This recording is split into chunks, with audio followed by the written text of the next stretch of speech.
Vivian, thank you very much indeed. Coming at the end of what I expect has been a long day, I expect there's not very much I can say that hasn't already been said, but you know what, I'm going to say it anyway. Thank you for inviting me to be with you today. It's great to have a chance to talk about the one lot of people who don't need to be told about the importance of the education sector. It's those people in this room. But can I just start by saying thank you for what you do? I find people don't often get thanked for what they do. What you do for the British economy and for improving the lives of people everywhere is really serious. It's down to you that we are world leaders in education.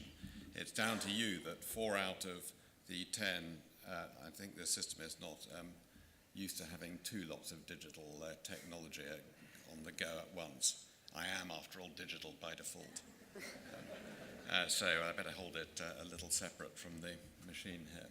So it's down to you that we are world leaders, down to you that we have 4 of the 10 top universities in the world, down to you that we have, with only 1% of the world's population, we produce 16% of the most cited research publications. We're second in the world when ranked by Nobel Prizes, the largest enabler of Nobel laureates in Europe. And this rich history of research, the investment in learning and development, highly skilled graduates means that there's huge global demand for our expertise and our experience. Of course, globally, education is the second largest sector after healthcare, and of course, as such, it presents a huge opportunity for this country. And we know that it's said that the whole purpose of education is to turn mirrors into windows, and that's doubly true of international education. Your sector enables us continuously to examine our domestic offer to ensure that we're creating high-caliber graduates fit to shape the future. It's a notable fact that businesses that export are more likely to be innovative and to drive up their productivity, and vice versa. And there is a two-way causality, exactly the same as the case in education. Exposure to what is going on across the rest of the world through joint research, through foreign overseas students, it makes all institutions up their game, and it's a crucial part of the quality and the depth of quality that we see here. It's good for the UK. Overseas students bring that international dimension to our campuses, help us to understand other cultures and support UK research and home provision in key subjects, particularly in STEM subjects. But it's good for the wider world as well. Working with partners helps us to fulfill our commitments to sustainable global development. It supports our overseas partners in their aims for economic advancement. It enables people everywhere to achieve their aspirations. It also helps to build our economic and diplomatic relationships. I was very struck a few years ago when meeting with the foreign minister of a large Asian country. I vaguely recognized the tie that he was wearing. It took me a little time, I'm ashamed to say, to work out that it was the tie of my old Cambridge college, of which he had also been. He had spotted the connection, dug out from some dim recess in his house this tie as an expression of bonding and solidarity. I was touched by that, but it's expression of it was a symbol really of the way in which those connections can contribute to the way in which we are seen and can operate across the world. We have a long established history of teaching and learning from the rest of the world. And as forward-looking as the Victorians were, they couldn't begin to imagine the change of pace we're seeing today. Many of the jobs that our students are training for today don't even exist yet. Indeed, many of the jobs of the future will be ones that these individuals create themselves. They will shape their workplaces and the jobs that they have in the future. So we need to be sure that our educators here are themselves making that contribution, leading the pack in developing graduates who can help to shape the future. And of course, the potential is enormous. Demographic and economic changes in the last few decades have seen growth in demand for our educational expertise, especially from emerging economies, the big emerging economies, India and China, but from all of those countries which have a growing middle-class population. Already we have a good story to tell.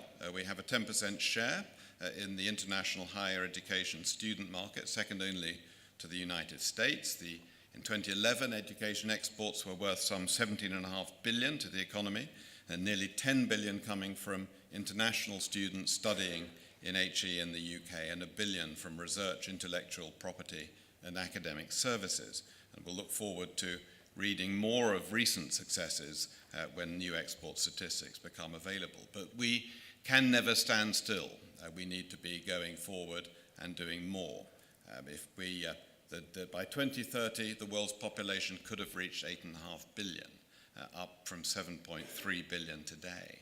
This could see the number of HE enrollments rising to just under 200 million in 2020, up 30 million from 2009, and the number of students studying abroad rise to 6.4 million in 2025 from 4.5 million in 2012. So by 2025, the largest domestic systems will include India, China, US, Indonesia, and Brazil. The scale and diversity of demand will present significant opportunities for us, not just to offer our expertise in HE curriculum design, governance, and leadership, but across all education levels, skills, increasing demand from emerging economies, and English language training. Most countries now view English language capability as a crucial route to prosperity and participation in the globalized economy. Our breadth and tradition of provision is a major strength. So lots of positive in the outlook, but we can't be at all complacent. We know that other countries are also recognizing the opportunities.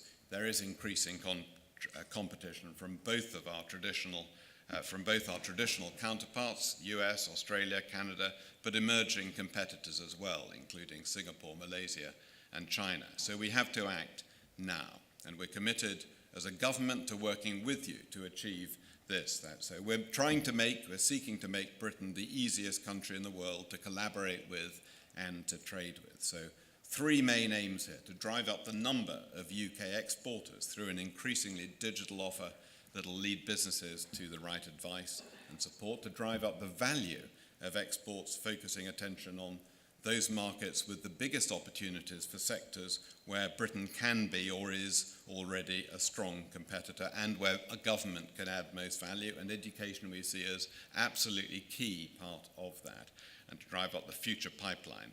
So our bespoke and tailored support of the education sector includes promoting the offer and welcome in key markets through our embassies, through UKTI and the British Council, supporting student recruitment through the Britain is Great marketing campaign, which has a strong education pillar as part of it, connecting institutions and organizations to overseas opportunities through our website, our Exporting is Great website, and then bilateral engagement by ministers and others, trade envoys, business ambassadors, and many others with their overseas counterparts. And many of you will be aware of the visit to India last December by Sajid Javid and Joe Johnson, including a very strong higher education theme involving 30 vice-chancellors and senior university representatives. And following the success of this visit, we're putting together a comprehensive program of activity to promote British expertise, engagement, and collaboration through the course of this year. And this will reinforce the commitment made by the Prime Minister to work with India during Prime Minister Maude's visit in November. Success in India and beyond relies on promoting our openness to collaboration and our welcome to genuine international students. And we do need to quash the sometimes adverse rumors that get ground and get traction too easily. We are very, very open to international students in Britain. In the context of visas and migration, of course we have to tackle abuse where it occurs to protect our reputation, but it's at least as important to ensure that students know that there is no cap on the number of overseas students who can come to study in the UK. We need to ensure people understand how our visa system works and to recognize the opportunities that exist to study in the UK. In May last year, the Prime Minister was absolutely clear: we will roll out the red carpet for the brightest and best, brilliant students that help Britain to succeed. UKTI has a target to support the education sector to win 1.25 billion of business by the end of this financial year. We're on course to meet this, having supported over $1 billion of contract wins to date, with the expectation of a further 350 million of wins by the end of the financial year. The UKTI education team can offer a range of support, including assistance to identify and access commercial opportunities overseas with a specific focus on high-value programs, and helping you to convene consortia, which can be a key factor in contract success and encourages new British exporters to exploit overseas market opportunities. So there have been a number of successes to date, and I urge you to speak to our team to find out more about how we can help in your overseas endeavours. Well, in all of my travels in the nearly a year I've had this job, I've had the privilege of seeing at close up the value the UK education adds to the world and witnessed the demand for UK expertise overseas. In Boston, I met with British and American companies collaborating on EdTech. Bombay, I was very impressed by the collaborative partnerships between IT Bombay and Edinburgh, between Birmingham and Nottingham universities. And there's a lot of demand out there. The biggest illumination for me in this job is to find out how much goodwill there is to Britain around the world, and how much quality, sense of quality and prestige attaches to things Britain, and nowhere is that more vivid and real than in the field of higher education.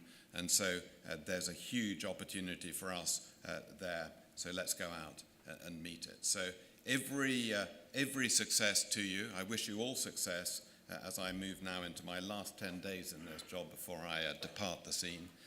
But the very best of good fortune with it. We're there to help you. We will help you in any way we can. Thank you very much.